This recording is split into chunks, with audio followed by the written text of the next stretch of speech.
নমস্কার সুপ্রিয় দর্শক। হেলিকপ্টারে বসে উড়ন্ত আকাশে সিভিকদের উন্নতির প্রতিশ্রুতি দিলেন সুকান্ত ভট্টাচার্য। কেন্দ্রীয় প্রতিমন্ত্রী সুকান্ত ভট্টাচার্য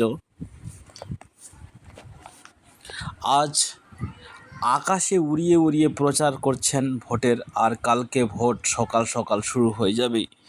তার আগে একটা বিরাট সুখবর দিলেন সিভিক ভলেন্টিয়ার্সদের ব্যাপারে। সাংবাদিক যখন জিজ্ঞাসা করলেন কেন্দ্রীয় মন্ত্রী সুকান্ত ভট্টাচার্যকে যে রাজ্য সরকার যে একটা চাকরি নিয়োগ করেছে সিভিক ভলেন্টিয়ার্স নামক, আপনারা যদি আসেন ক্ষমতায় তাহলে এই সিভিক ভলেন্টিয়ার্সদের জন্য আপনারা কি করবেন। সুকান্ত ভট্টাচার্য যিনি মুখের ভাষায় জানালেন এই যে হাতের ভঙ্গিতে, আর ওইদিকে দেখেন পাইলট গাড়ি চালাচ্ছে আর এদিকে সাংবাদিক জিজ্ঞাসা করছে।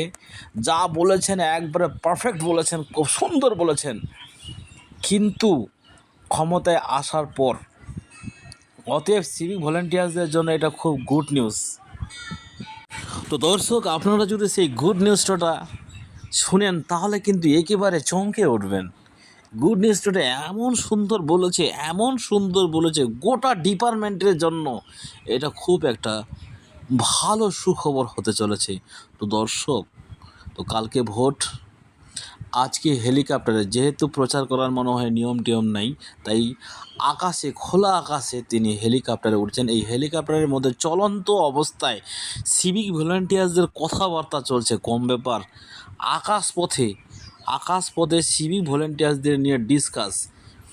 তার কারণ হচ্ছে এখন সিভিক ভলেন্টিয়ার্সরা না থাকাতে মালদা জেলা ইসলামপুর শহরের বেশ কয়েক জায়গায় আরও অন্যান্য জায়গাগুলি ট্রাফিক নিয়ন্ত্রণে করার লোক নাই। এই কারণে ট্রাফিক পুরো জ্যাম হয়ে থাকে।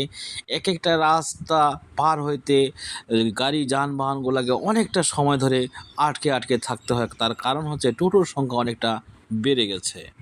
তো দর্শক, সুকান্ত ভট্টাচার্য যে এই হেসে বলছেন যে যদি বিজেপি ক্ষমতায় আসে তাহলে সিভিক ভলেন্টিয়ার্সদের উপযুক্ত প্রশিক্ষণ দিয়ে, যেটা রাজ্য সরকার করছিল, উপযুক্ত প্রশিক্ষণ দিয়ে এমন একটা স্যালারির ব্যবস্থা করবেন যাতে সেই স্যালারি দিয়ে তাদের সংসার তো চলবে, উপরন্ত তাদের ছেলে মেয়েদেরও পড়াশোনা করার সুযোগ পেয়ে যাবে। তারপরে সিভিক ভলেন্টিয়ার্সদের অবশিষ্ট টাকা দিয়ে তাদের ঘর বাড়ি ছলবাড়ি এগুলো করতে পারবে বা ডাক্তার ওষুধ এগুলো কিনতে পারবে, যেরকম অন্যান্য চাকরিজীবীরা করে থাকে। তো দর্শক, এটা কিন্তু খুব সুখবর। তো এইরকম আপডেটগুলো যদি আপনারা পেতে চান তাহলে অবশ্যই আপনাকে কি করতে হবে, এই চ্যানেলটি সাবস্ক্রাইব করে দিতে হবে। সাবস্ক্রাইব করে দিয়ে বেল আইকনটি অন করে দিতে হবে। দর্শক, এতদিন ধরে যে সকল দর্শক আমার চ্যানেলের সঙ্গে যুক্ত আছে প্রতিনিয়ত আপডেটগুলি কিন্তু পেয়ে থাকে। ঠিক আছে, প্রতিনিয়ত আপডেটগুলো পেয়ে থাকে। আপনারাও যদি ওনাদের মতো এই আপডেটগুলি পেতে চান তাহলে অবশ্যই চ্যানেলটি সাবস্ক্রাইব করে পাশে থাকবেন। ভোটের 2 দিন পর আবার একটা ভিডিও আপনাদের কন্টেন্ট করব ভোটের পরের দিন, সেখানে আপনাদের একটা গুড নিউজ জানাবো। আপনারা যদি জানতে চান সেই গুড নিউজটি এখনই, তাহলে চ্যানেলটি সাবস্ক্রাইব করে দিবেন। সাবস্ক্রাইব করে দিয়ে বেল আইকনটি অন করে রাখবেন। আপনাকে ভোটের আবার একটা আপডেট দিব আপনাকে। তো দর্শক, আপনারা দেখছেন আপনাদের প্রিয় চ্যানেল নীলকণ্ঠ, সঙ্গে রয়েছে আমি বিনয়। তো ব্যাপারটা হচ্ছে,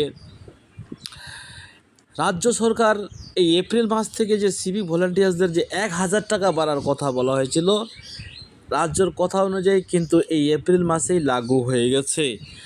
কিন্তু সিভিক ভলেন্টিয়ার্সদের জন্য যে একটা প্রোটোকল রয়েছে স্যালারির, সেখানে কিন্তু এখনও এই 1000 টাকা আপডেট হয় নাই। অতএব আপনারা এই 1000 টাকা বাদ দিয়ে 1000 টাকা পাবেন কি পাবেন না সেটা কিন্তু এখনও ফুলফিল বলা যাচ্ছে না। যদি অ্যালটমেন্ট যদি পাস হয়ে যায় সেই 1000 টাকা বৃদ্ধির জন্য, এবং সিস্টেমেটিক্যালি আপনাদের যে প্রোটোকল মাধ্যমে স্যালারি বা ওয়েজেস দেওয়া হয় সেখানে যদি আপনার আপডেট হয়ে যায় তাহলে কিন্তু আপনারা 11,000 টাকা পাবেন। এবার কিন্তু 8ই মে রেজাল্ট, এই 8 মে রেজাল্টের পর আবার আপনাদের একটা কিছু রদবদল হতে চলেছে। তো দর্শক, চ্যানেলটি ভালো লাগলে সাবস্ক্রাইব করবেন।